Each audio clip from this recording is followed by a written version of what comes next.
Hello, everybody. Welcome along. My name is Benjamin Bloom. This is the Benjamin Bloom Football Channel. Please leave your bias at the door and join us as I react to the news that my team, Ipswich, have fired their manager. They've fired another manager. Paul Cook has gone yesterday night, 4th of December, after a 0-0 draw with Barrow.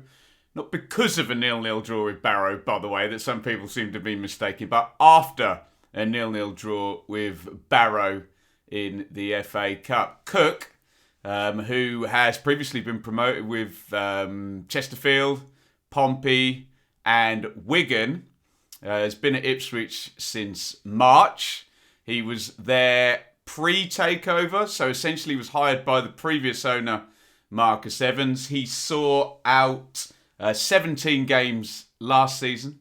He's had 20 games this season, so 37 league games. Quite a few cup games on top of that if you're in League One. Obviously, you have the Pizza Cup, you have the League Cup, you have the early rounds of the FA Cup, etc., etc. So, in a non-COVID landscape, he doesn't seem to have been there a hell of a long time. March to December is month 3 to month 12. 9 months, basically. In a COVID landscape, when you actually stack the games up, there's virtually, I don't know, what would you say? 3/4 of a season worth of games there for Paul Cook. And it was announced last night that the club were moving on. And, yeah... Apologies, because I tweeted yesterday that my phone was melting. I'd just finished the Super Stream. I'd just taken the dogs for a walk in the wet. I just got back, and I needed to be with my family last night. So this reaction's coming this morning.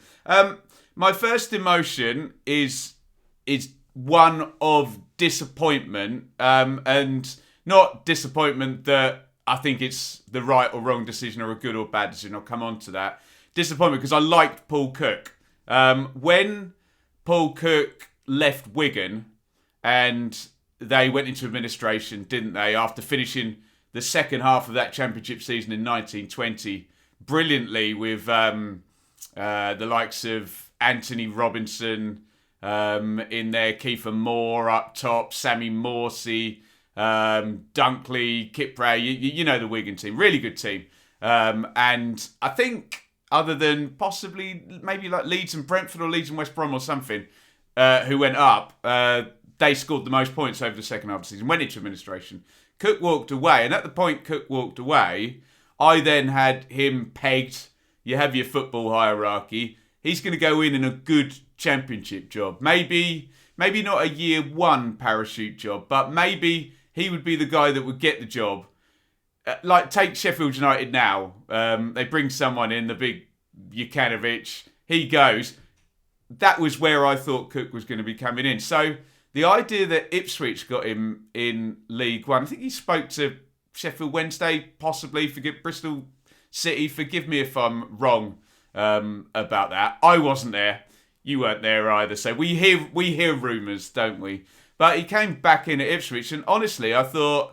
this is fantastic. You know, this guy should be well higher up. He's done well at, as we said, Pompey, Chesterfield, and the job was good at Wigan. And I had him pegged as better than Ipswich, who were just finishing out their second season in League One, not going anywhere fast after the Paul Lambert era there. And anyone who kind of knows anything about Paul Cook will know what type of a guy he is as well. He's a eminently likeable guy. He's an absolute bundle of energy. Okay, you learn fairly fast that in his interviews, he says an awful lot of words without actually saying a lot. Do you know what I mean? He's very kind of media savvy. He won't let himself really get caught out too much. It's all very positive and talks about the repetition and this, that and the other, and bigs up the opponent and defends it, all of that sort of stuff. You're not going to get anything salacious. But I have to say, after a couple of years of Paul Lambert, who got increasingly dour and grumpy, and prior to that, if you take the Paul Hurst era out, Mick McCarthy, who was just grumpy and seemed to fall out with all the fans and all the journalists. So it was nice to have a upbeat type manager. Obviously, yeah, go figure, the results have to be good on the pitch. But I wanted him to do well. I liked him. I thought he'd do well. I thought, he's a level above Ipswich and he'll take them where they need to go. But evidently, can I say that hasn't been the case? I know we're going to get plenty who argue he wasn't given enough time. We'll never know, won't we? Everyone's, I'm afraid, you can't, that's not your hill to die on anymore. It's done.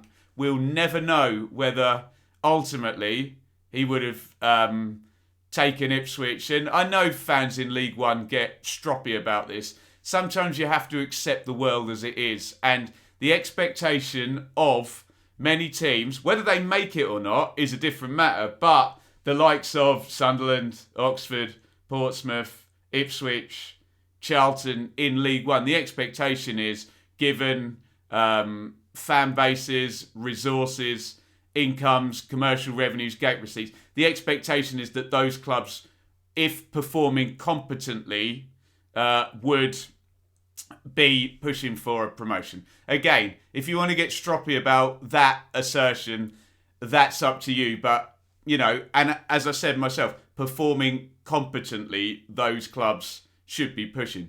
No one at any of those clubs, fans especially, feel they have any divine right to be doing that. That's just a nonsense myth.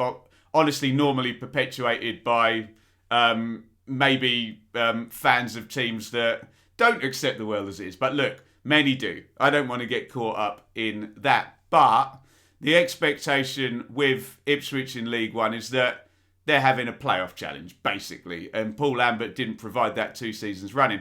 And I suppose the big thing for Paul Cook was then the takeover. Now, this is really, really important in the timeline. So, Marcus Evans was still the owner when Paul Lambert was fired and when Paul Cook was hired.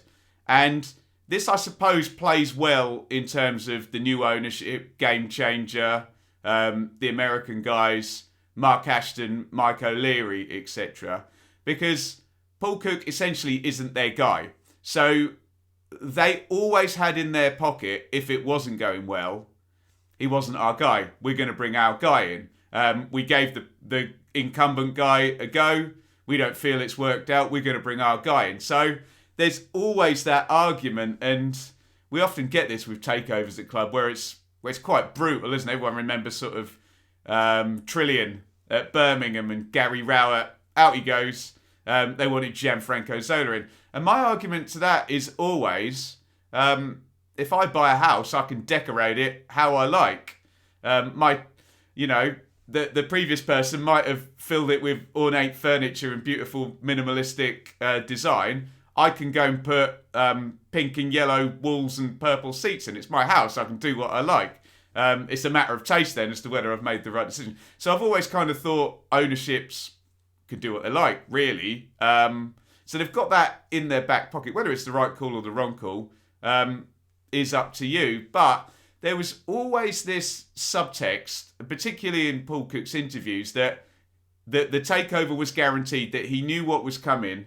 And perhaps Marcus Evans had promised him, look, I'm going to give you the job. This takeover is done. It will happen. Then there was always a bit of a sense in his post-match pre-takeover that it was a done deal and his hire was on the basis that he would then get the back-in the summer. And boy, did he get the back-in. And this is where, when we get this, you have no divine right. Well, no, nobody has any divine right to do anything. But what Ipswich Town did in the summer was sign a load of players who either have already done very well in League One or played the level above. Yes, I understand that it doesn't always follow that you collect a squad and it immediately performs. That's a different matter. That's then up to the manager to make that squad perform, etc., isn't it? But I think if you said to any manager operating in any league, who's your your dream roster, your dream squad, and we're going to get as close as we can. I suspect Paul Cook had as close to, as good, summer run of hiring as anybody, really. So I think that's been the noose around his neck. The two things, really, the summer window and the fact that he was never the new owner's guy. And Louis Barry came in on loan from Villa. Macaulay Bonne had scored goals for Charlton and then been signed for good money at QPR at championship level. Connor Chaplin was the championship player of the month for Barnsley 2019. Joe Pigott, was he the top scorer in the league? If he wasn't, it was only Charlie White was above him. Bersant Salina, has played well above their League One level before. So has Sammy Morsey, Raheem Harper, Tom Carroll. Okay, Shone Aluko, maybe Tom Carroll a trend down to League One, but certainly should be viable League One players. Lee Evans, Kyle Edwards, Scott Fraser was a star for Milton Keynes last season. Wes Burns the same for Fleetwood. George Edmondson looked good for Derby in the Championship on loan.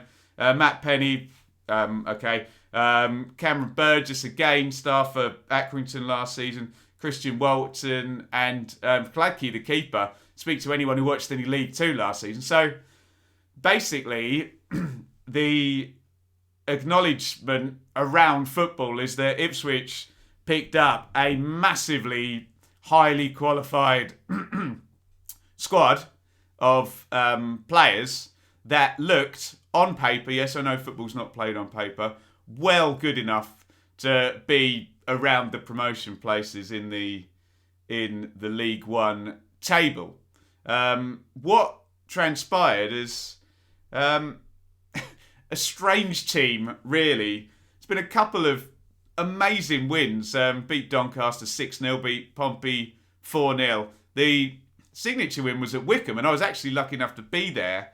Ipswich were outstanding. And you could see the tip of what Paul Cook was trying to do. 4-2-3-1, fullbacks bomb forward, inside forwards in, pass forward, run forward, transition quickly, attack, score. If it works, it's fantastic. It didn't work very often, and you're going to get a lot of reactions to this where, and look, everyone's entitled to their opinion, but a lot of people are going to react to this and they're going to do a few things that aren't helpful. One, they're only going to look at the league table. Two, they're only going to look at the amount of time Paul Cook's had. And three, they're going to do that. They're going to be a bit salty that Ipswich is a slightly big fish in a slightly small pond in League One. And they're going to conclude that Paul Cook hasn't had a lot of time and that Ipswich are fairly close to the playoffs. I mean, they're 7 points off the playoffs and 7th, 6th and 5th have all got a game in hand. So it could be more than that, and we're coming up to the halfway point in the season. So they're also going to argue he hasn't had a lot of time. And on the one hand, that is true in, when you factor in what we said about COVID and that it's March to December. On the other hand, he's had a reasonable amount of time, and 37 games is virtually a season. And go figure.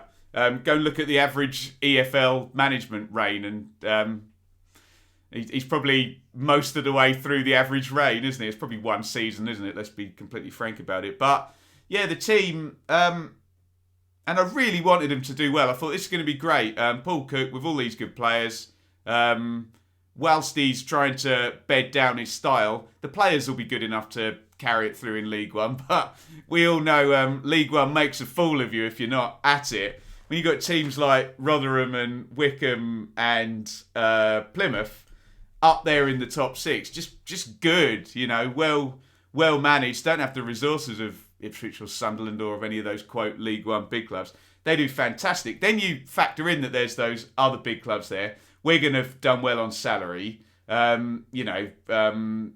Sheffield Wednesday I haven't even mentioned as a big club.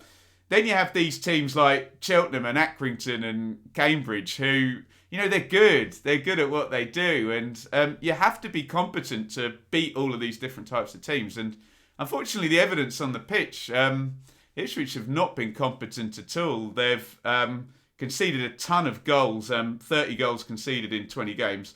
They've scored 36, so it's been very, very much. In fact, looking at the table, only MK Dons have scored more goals. But it's been very, very hodgepodgey, let's just say. 7 wins, 6 draws, 7 defeats. So very middly in terms of points output. But to go against the argument of which will now come against Ipswich, he wasn't given time. Given time, he would have done this. You have to look further than the league table, and you have to look into the performances. And again, we'll never know. They could have come. They've been more like Wycombe, Pompey, Doncaster. Yeah, Ipswich would be flying up that table. But there was a lot of disjointed, poor performances, late goals conceded, lots of like 2-2 draws, and a real fragility that didn't really look like it was getting close to being solved. And then I don't necessarily buy too much into the... a lot of people get very het up with the assistant manager argument. It's all a bit of a moot point. You turn around to those people and say, okay, what did that assistant manager do in the role? They don't know. All they know is manager A had this assistant here, didn't have this assistant here. Results were better here than they were here. Ergo, it must be the assistant. So I don't know. That feels a little bit basic to me. I perhaps need a little bit more information about who does what. But obviously, Liam Richardson was with Paul Cook, I think at Pompey and Chesterfield and Wigan. He's doing a really good job at Wigan, who are second in the league at the moment. And there's been a big argument, Ipswich fans trying to pick out what's going wrong, saying, oh, lack of assistant manager, etc., didn't get the right staff, blah, blah, blah.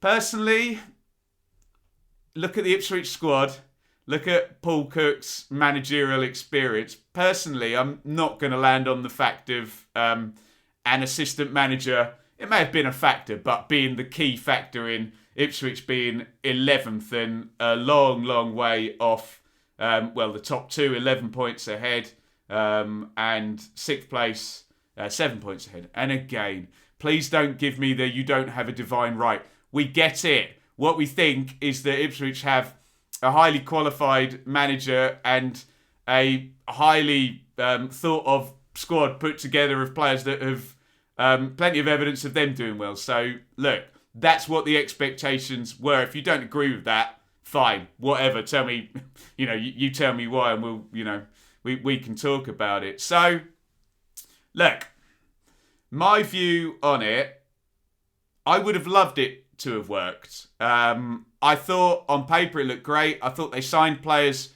for Paul Cook. I thought Morsey, Chaplin, Walton, particularly, wouldn't have come to Ipswich without Paul Cook because they'd all played for him before and they were all his guys. But look, these guys are highly paid professionals. If your boss changes, you're getting paid a lot of money, you're an elite performer, you've got to get on with it. You can't go and cry that you're only going to work for this guy or whatever. And if that's the case, then those players will ultimately, go, won't they? If that's the deal. So I'm really disappointed it hasn't worked out. Again, you're going to get the binary arguments. You're going to get people who look from the outside without having assessed the atmosphere, the fact that he wasn't the owner's actual guy, the performances as well, and where the long-term trend is going. You're going to get people who don't look at that. They're going to look at the time he was there in the league table, and they're going to beat Ipswich with a stick and say, they sack managers too readily, which really, over the history, it's only... in fact, it's only Paul Hurst and Paul Cook, and you can go back 60 years or so, and Ipswich don't sack managers too readily, believe you me. In fact, there's an argument that Ipswich have tried everything bar sacking managers fairly readily. So don't give me that one. Come on. But you're going to get people that are going to say, this is lunacy, should have had more time, should have been left. Fine. We'll never know. No one can ever disprove that argument. But there are a lot of factors to say that wasn't going to happen. That the performances just weren't trending in that direction. The results weren't trending in that direction. So there's going to be people on the other side who are going to say, oh, no, Ben, he was terrible. He had to go, blah, blah, blah. I don't necessarily buy that either. What I do think is that if the standard of the new ownership, and whether you think this is right or wrong, is up to you. I'm just saying why they may have made the decision. If the standard of the new ownership was that they were going to build this squad and they wanted a promotion challenge this season, I'm not saying promotion this season, a promotion challenge this season, and they don't think they're going to get it, and that's their standard, then they're kind of right to get rid of him. Whether you think that standard is reasonable or not, and again, let's not get into divine right, and let's not get into you don't just buy a load of players and they immediately... Fine, we all understand that, we've all watched football, but if that's what they want, and that's what their spend has been predicated on, and they don't think that they're going to get it, I know no one's promoted in December, then it's the right call. As ever, very boringly, the truth lies somewhere in the middle. Paul Cook may have got Ipswich into promotion challenge ultimately. I have to say, on the evidence of what I've seen, and I did found a Ipswich Town podcast that has been going since 2015. I do talk to people. We do have people at every single game. So if you have just looked at the league table and decided that this is terrible and you like Paul Cook, fine, but there might be a bit more nuance going in here. It didn't look like the challenge was coming this season, I have to say. It's a crowded League One. There's big teams. There's good teams. I'm talking about Rotherham, Wycombe, Plymouth, MK. Well run. And there's nuisance teams that if you're not playing well will beat you. And Ipswich just haven't looked good enough to, accumulate enough points in all of those challenges. So I'm very disappointed. And the proof's in the pudding now. Game changer the owners had in their back pocket that he wasn't their guy. Now they can go, this is our guy, this is our squad, and away they go. And if it doesn't get any better, which let's be honest, it's never got any better, hasn't it? We can't go back into the Marcus Evans era, but Paul Lambert was pretty much... what I will say is the football is 100 times better than Paul Lambert saw. There seems to be an intent to win games, etc. But you can be very binary about this and argue back, well, Ben, they're no different in the league table. Fine. Maybe the league table's got harder. Okay, I acknowledge that. But hey, maybe the Ipswich squad has got better as well. Paul Cook certainly had better players than Paul Lambert. And I think that's the whole thing about the expectation as well, that a big transfer window for Ipswich has been Alan Judge on a free transfer or James Norwood, the League Two top scorer on a free transfer. And this summer just was not that. It was a very highly caliber, well-assembled squad. So, look, I'm disappointed for Paul Cook. He's an absolute bundle of energy. I think he's a good football manager. He'll pop up somewhere else. Might even pop up in the Championship. You never know. Is Ipswich unmanageable? It seems to have been a struggle for everybody that's gone in. We'll find out with the next guy. Let me know your thoughts. Let's try and have some reasoned discussion here. You're entitled to your opinion. I've laid out a lot of kind of thoughts on that. Just to be very clear, I'm disappointed that it's happened. I liked Paul Cook. I also understand why it's happened. And if their standard is a promotion challenge this season, then that's their prerogative, the ownership. And it all depends now who they bring in next and what that person does. If the trend is massively up, they've made the right call. If they stay kind of where they were, you're back in that situation of, would it have been better? But if Cook just wasn't the right guy and this ownership didn't feel they can work with him, then they needed to do it, didn't it? So, look, get your comments in. You're entitled to your opinion. Any no, I'm probably just going to delete the comment and block you. I can't be bothered, yeah? I'm very balanced and very fair to every team that I cover. And if you can't give my team the respect of that, then I'm not really interested in talking to you. You can maybe go and subscribe to another channel, I think. If you fall in the binary camps of, this is madness, he should have been given more time, fine. Just lay out your reasoning and maybe put that against any knowledge you've got of performances or atmosphere around here. And also, if you're in he had to go mode, maybe give me a name for who you think should be the next guy.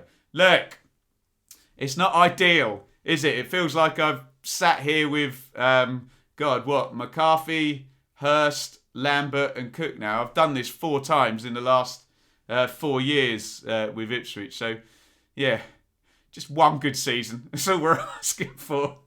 One good season. I think Ipswich have had 2 good seasons since 2005. So, it's not been a lot of fun. Get your thoughts in the comments. Again, please, you're entitled to your opinion, but don't be a prick. Come on, let's try and have a balanced conversation about this. Let's not let our emotions get us all hyped up, and let's have a nice discourse about the Cook tenure, how you think it went, where do you think he could ultimately have done a better job, whether they should have kept him, who they're going to get now. Really, the only important question now the dust is settling after last night's announcement is who's next at Ipswich.